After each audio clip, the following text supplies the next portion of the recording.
Not all Necrons are happy with the metal body that they have and the immortality that comes with it, and they look to transfer back into a body of flesh and bone. And the lore is a bit vague. There are experiments here, but turns out that most bodies just can't accept the Necron mind, and that's a big problem for them. But that got me thinking. What if there is a dynasty, and the dynasty is just experimenting wildly and is sort of melding Necron bodies, Necron tech with flesh bodies as a sort of intermediary that they could transfer into it, and maybe from there they can transfer into something else. And everything goes wrong with that intermediary. Just imagine Flayed Ones, but worse. They haven't just started carrying skin cloaks, they started replacing body parts as well. And bit by bit, they're starting to turn into these weird mixes of flesh and metal. I think it's a nice little analogy for the Adeptus Mechanicus as well. But unlike the Flayed Ones, which are seen like pariahs that shouldn't be part of Necron society, the whole dynasty is infected or is changing or is becoming half flesh, half metal. And for that, I'm turning to the Flesh Eater Courts. Just look at that creepy dude. I mean, this is a pretty cool Necron-like pose the way he has it here.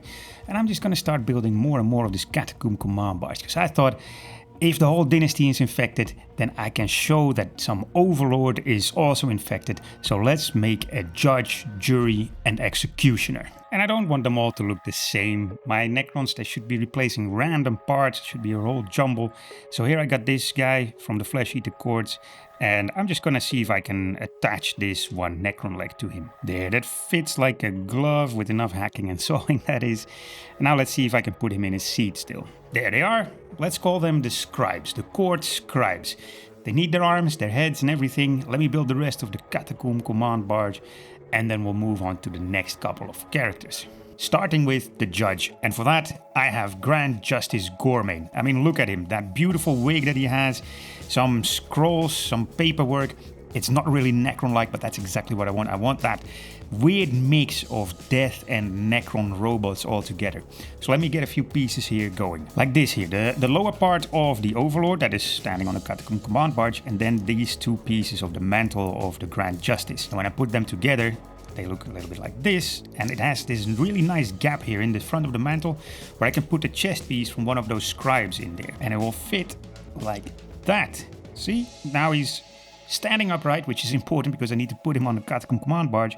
He has that beautiful Necron icon behind his opening over there, so it looks like he has a full Necron body and Necron legs. And then he has that skin cloak, because of course I'm going to paint the cloak like skin, not like cloth. And now, just to put everything together, I think I'm going to get rid of his face and replace it with a Necron face, because I think the contrast between the Necron face and then the intestine wig is going to look better than keeping him with this face here. But the faces of the Overlord that is standing on the Catacomb command barge, it's too pristine, so I'm taking this one over here from the regular Necron warriors, because that one has a nice crack in it and an eye that's gone out of the socket. And now I just have to see how I can get this on here. He lost his legs, but I think I can just clip off this head over here. Don't let it shoot away. And replace it. Where the hell did I leave my Necron head? Over there. Get this nub off as well. And then replace it with this head right on the front. Like so. Perfect fit, I think. Time to add the wig over there. Now the wig comes with the books attached to them, but I really don't think the books would fit the Necrons. It just doesn't make a whole lot of sense. They have a little too high technology. So I'm just gonna get rid of those. They go into the bits box for my word bearers or Zinj conversions. And then the wig goes on like that. And isn't that a very cool Flayed One Necron Lord? I mean, this looks pretty epic, right? Now, there's one thing missing from him is that he hasn't replaced any of his body parts yet. And this is part of the story of this Kitbash, is that they replace body parts. They go a little bit further than Flayed Ones. They don't just wear skin cloaks. They actually want to get rid of their metal bodies. And so I'm going to give him the arm of the Grand Justice, because it's also a nice hammer. And, you know, what judge doesn't have a proper hammer? I just tried to fit this in here. I should have done this before I glued on the cloak, but there we go. That fits. And then for his other arm, I might just keep it a Necron arm, like that. And I haven't glued it in place yet. I still want to make sure I get the right height so we can grip that balustrade that comes with the Catacomb command barge. Because I think it's a good idea for a judge to have sort of lectern or some bench in front of him. But I think that one's pretty cool. There's only a few things missing. First of all, he has these hands on a necklace, and I'm not going to try and scrape them off because I would just damage the model, but it doesn't make a whole lot of sense to give him only fleshy bits that are hanging off him. He needs some Necron heads. And I'm taking those again from the Necron Warrior sprue, but I'm taking the most pristine heads that I can find because I think that tells the story again. The guys, the Necrons that are still perfectly alive, perfect Necrons, those are the ones these guys are going after, of course, because they deviate from the plan of the dynasty. So a couple of nice pristine Necron heads over there. Looks like they're on the chain. I think it's a pretty cool Necron like this. I wonder what a whole army of these guys would look like. And when he gets on the Catacomb command barge, he kind of looks like this. Now the whole issue here is that normally there's this little balustrade in front of him that he puts his hand on. But I don't want just a judge, I also want an executioner here. And if I want an executioner, he's going to have to stand a little bit off the side and an executioner on this side, or vice versa. We'll see how that fits. So I'm just going to work on the executioner first and then see how it all comes together. And for the executioner, I'm going to use this guy, the Royal Decapitator from the Flesh Eater Courts. I think, again, a beautiful little model. If I can add enough Necron bits to it, I think it will fit perfectly. And since the judge is largely a Necron body with Flesh Eater or flesh bits around him, I'm gonna make this guy more of a fleshy body with a few Necron bits and pieces to look like he has replaced more of his body already than the judge. And I'm gonna start over here with his leg. I'm just gonna amputate it here, and then I replace his lower leg with the leg that I cut off one of those court scribes earlier. Now he has a couple of heads and skulls all around him that I'm gonna get rid of as well, because it doesn't make sense that they are executing fleshy bodies when there's regular Necrons to kill. So I'm just gonna cut off this head and I'm gonna replace it with this one over here. That comes from the actual overlord of the Catacomb command barge, making it look like he's holding that one like this in his hand. That looks pretty cool, I think. He's holding that overlord's head as if he just cut it off.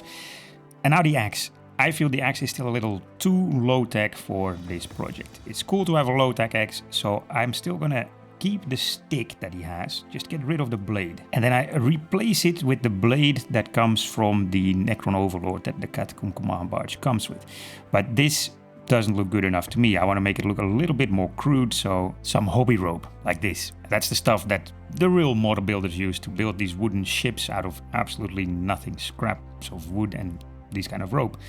And with this, I'm just going to tie this blade to the pole that he's holding. That's pretty crude, pretty cool, and it also helps to fasten the blade to the stick. It's just that little piece of plastic, that's not good enough, and this with super glue works, because there's a bunch of skulls and heads over there and it's bone, and I'm gonna replace this with the lower part of, again, the same weapon that the Overlord comes with. And then the bottom part of this pole, I've cut it off and I'm gonna replace it with the bottom part of the Overlord's weapon.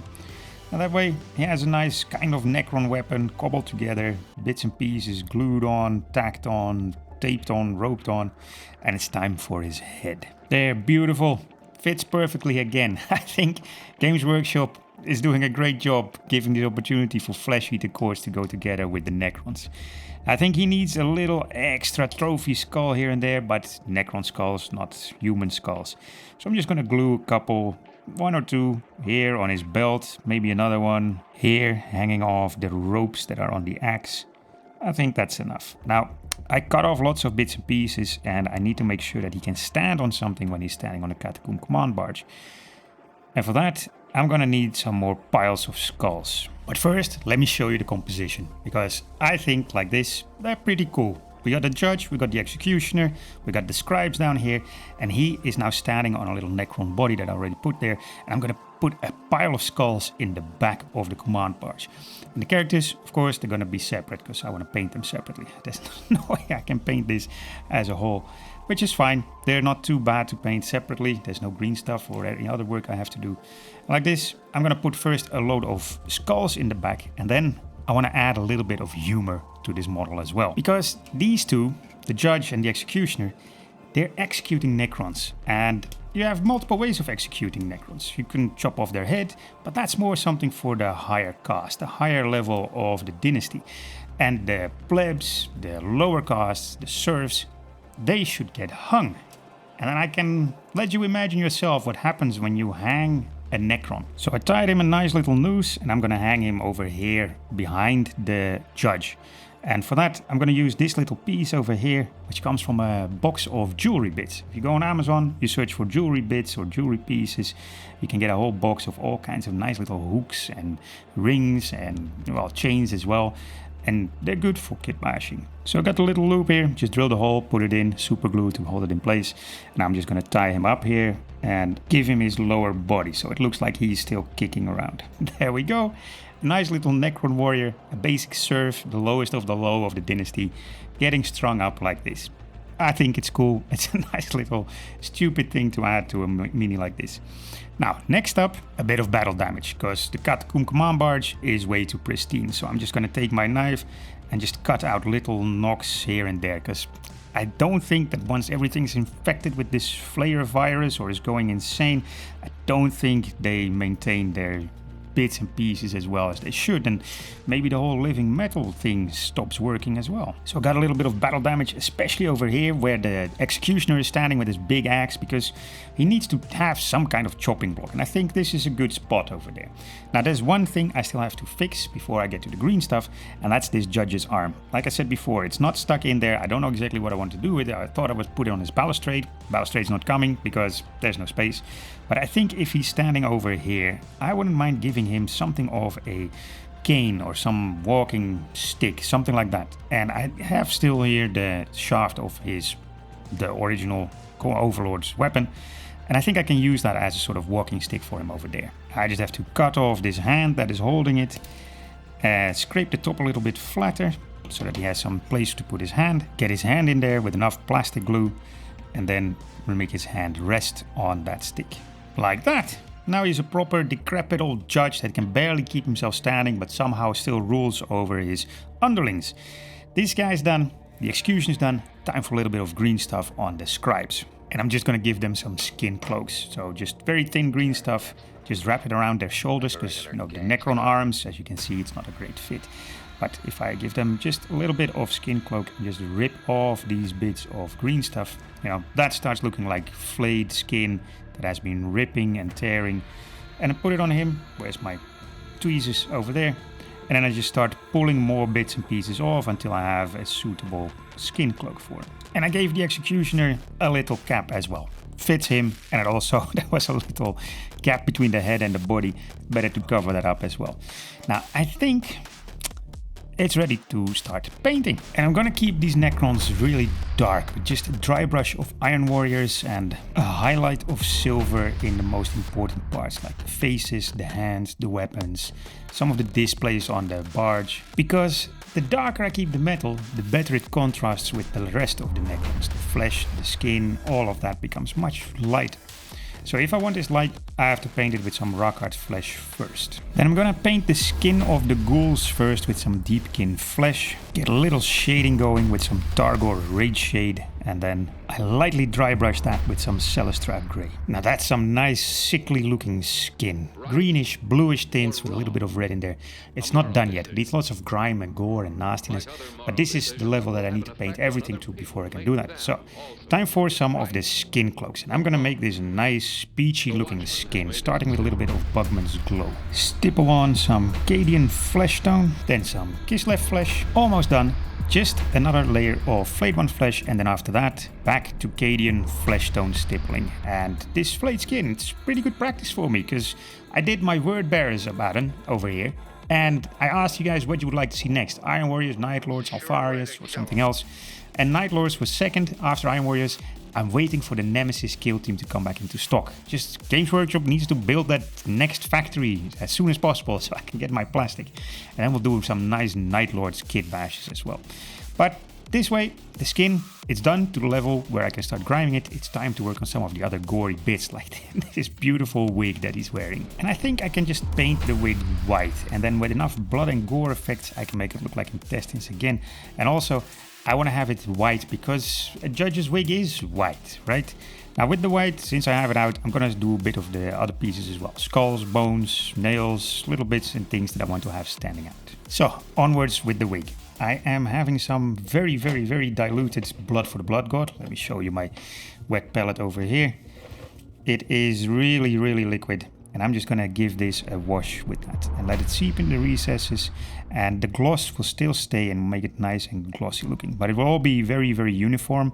It's all the same reddish color, so of course we're going to add some variation with some other blood effects like zombie gore from Two Thin Coats, and this is not diluted, and I'm just stippling on a little bit here and there, and I'm trying to get the darkest parts over here at the top and just mix and match, get some blood colors going. I'm going to add some regular blood for the blood god as well, that's not thinned down. I'm just going to stipple on a little bit here and there and get a little bit of variation. This isn't done yet. Next up, we're going for some Druchii Violet, just to get a little bit darker paint in there and a bit darker blood effects. And again, mix and match. Everything is still wet, by the way. I didn't let this dry, and that's intentional. I want this to look like it's getting a nasty mix of all kinds of different things. And of course, it's not just the wig. This blood is leaking down on the rest of him, so we gotta do some blood streaks as well. Starting with some zombie gore, the dark blood over here, to make it streak down here, and then onto the Necron heads, and onto his skin cloak. And I'm just gonna do this all around him. I'm trying to get the blood to first stick to the... My dogs are going crazy. I get the blood to stick to the intestines and then sort of have it leak off and drip onto his nice skin cloak. And I'm doing it all around him, especially here at the back, of course. You know, this is going to collect quite a lot of blood and it's going to streak down. And I'm going to try to make it flow along with the body. So into the recesses and then sort of streak down like that. And I'm going to feather that with a little bit of a dry brush. So this just make it a little bit more streaky, like that. And I do this all around him. Brutal. Look at that. Very cool. There's blood leaking down over here on his back as well. But while I was painting this, I was thinking, like, this might be a fresh wig, but it's probably not the first time he put a wig on. He might have had hundreds of wigs already. Maybe he has a new wig every day. Maybe multiple per day. So I need some dried up and nasty coagulated blood as well. And for that, I got this one. Carrion Crimson from Villainy Inks. And this is an enamel, so it will dry up and look chalky. And so I'm gonna add a whole layer over here, kind of like a light wash, and then have it streak down. And I'll let that dry, and then we'll see what else it needs. Maybe it needs a couple more layers. I'm gonna add some of it here into the recesses, because this guy, the cloak is very smooth, but this guy, it's not. So I can do the same with the other guys, the Executioner and the Scribes, and give them a bit of a wash, a little of a recess wash with this coagulated blood. And here on him, I'm just gonna make it look like it's streaking down. There. Now it's looking like it's a bit older cloak. It still needs to dry. I'll show you what it looks like. But I want to keep going with this Carrion Crimson and get some onto the skin of, well, the fleshy bits. Not the skin cloaks, but the actual beasts. And especially in the recesses, just a little bit, and around the hands to make it look like, well, they aren't doing so well. So this will make it look like they're doing pretty poorly. And again, I can let this dry. It's an enamel, and then I can sculpt the chunks of pigment that are in there to make it look like this is some nice infected skin. And of course, the place where they are standing on the barge also gets some of this coagulated blood. Not from the Necrons they're decapitating, but from the skin cloaks. Must be dripping down here. And then with the Carrion Crimson, I reduced it already a little bit. It's dry. I'm gonna counter shade a little bit with some Celia Green. Again, from Villainy Inks. Again, an enamel paint, so not the wash from Gamesworkshop. And this way you can make some nice green tints in the skin as well and really make it look like this mottled, nasty, sickly skin. So I told you I would show you what it looks like after it's dry, and this is what it looks like now. I love it. So you see these little chunks, these little pieces here and there? That's from the Carrion Crimson, and I think it adds a lot of nice detail here. Now, the Necrons are almost done. They just need a little bit of streaking grime. Because what is a grimdark Necron without some grime? And I'm first going to work on the bones and the skulls that they have with them. Because yeah, they need a little bit of tinting. But I'm also going to see if I want to do some on the legs and on the barge. It's kind of redundant. I feel like the barge is so black. I don't know if the grime will really show up, but I might just add a little bit of detail there. Okay, you can't see much of it, but I just stippled on a little bit of streaking grime, and I'm going to do that again, but now with some Ichor of the Damned. Sort of black, a bit more glossy drying, and I just want to have a bit of surface variation. I want to make it look like this isn't being surfaced. It's not being kept well anymore, and so it gets dirty, it gets scratched, dented, but also just nasty as hell. Now, as I expected, it's not very visible, but it is there, and if you look at it closely, you can see some surface variation, some spots, some grime, some nastiness. But over here, sort of the chopping block of the Executioner, I want to do a little bit extra. I want to simulate some fluids, some Necron fluids, sort of streaking down, maybe coagulating. So here I'm using some Nurgle's Rot. I'm using that because it's kind of greenish and it dries up glossy, and it's also pretty easy to kind of sculpt it. You can have a glob of this stuff lying on the deck of this Catacomb command barge. And then when this is dry, I can paint over it and make it brighter if I want to, because I think this is already pretty bright, and the green stuff that's in Necrons, it might not be so bright once it gets out and in contact with the air. Yeah, I'm quite happy with it, and I'm going to commit to it. So I'm going to get some splatter going as well. Sort of here, this back plate, if he's chopping off Necrons over here, there's going to be a bit of fluids flying around, hitting the plates over here, and sort of covering it in the same greenish grime. But if it's splattering all over the barge, then it's splattering all over him as well. So he's going to need a little bit of this splatter too, and a little bit of streaking on this beautiful axe that he has, because, you know, it should get stuck on there as well. And that reminds me, I didn't paint this Necron head here, and this is supposed to be a proper lord that didn't fall to the problems of this biotransference go wrong. So I'm just going to paint him like a proper lord with some gold and some nice details on him. Now, against my better judgment, I'm going to push it a little bit, and I'm going to try to get this snot green to look a little bit more like it was glowing at some point, and get some of this tesseract glow around these globs and just make it look like, you know, it might be drying up, it might be shifting, separating, something like that. But once it was nice and shiny and glowy, I think it works. Look at that. It's pretty cool. It's a little brighter now, so you can see it from a bit further away. The spatter in the back, I did that as well, drew some streaking parts. Of course, this Necron over here, he's still alive and kicking. And where is it? The head of this little overlord. Gave him some green as well, and I did some of the tesseract glow on the Executioner too, to make the whole picture complete. Now, I want to separate the two different kinds of Necrons. The ones that aren't doing so well and the ones that are more normal. Those are the ones with the green eyes, the guys that aren't doing so well. I'm just gonna paint them with some Flesh Terrace Red over white. And I'm using Flesh Terrace Red because it's a beautiful blood red color, and especially on white it becomes incredibly bright. So I'm going to use this for the Catacomb command barge controls, the eyes that they have, and anything else that might make a Necron glow. And then for the final touch, I take some Spirit Stone Red, a glossy red, and I put that over these balls as well to make them look a little bit more shiny and glossy. And then they look like this. And I love my crazy, insane Necrons. I mean, look at them. Look at the Judge with the beautiful, glorious wig that he has and a massive flesh cloak that he's carrying around. And then the hand, one arm is already changed. It's become a fleshy arm. The rest is still Necron, but the Executioner, he is already more ghoul than Necron. He only has a few pieces left to replace, if he could ever replace them. Then we got the two scribes up front, because I settled on the scribes rather than the jury, because the jury didn't really make a whole lot of sense to me for Necrons. I mean, a council of judges, yeah, sure, but a jury, nah, that's not Necron-like. They're more authoritarian. They sort of just have one guy decide what's going to happen and the rest just has to follow along. And that makes a bit more sense with this kitbash. Now, I like the stupid, silly bits like the dude that is hanging there on the rope. I know it's dumb, I know it's silly, but I like to have this next to my grim darkness. I think that we need a little bit more of that in Warhammer 40k, if you ask me. Now I'm going to work on my next kitbash, which is going to be Aztec World Eaters, because I love me some fantasy Aztec, brutal, bloodthirsty, blood-sacrificing savages. We don't really have those in Warhammer 40k, so let's make a kitbash that makes this work. And in the meantime, until I've done that video, you can check out this video next.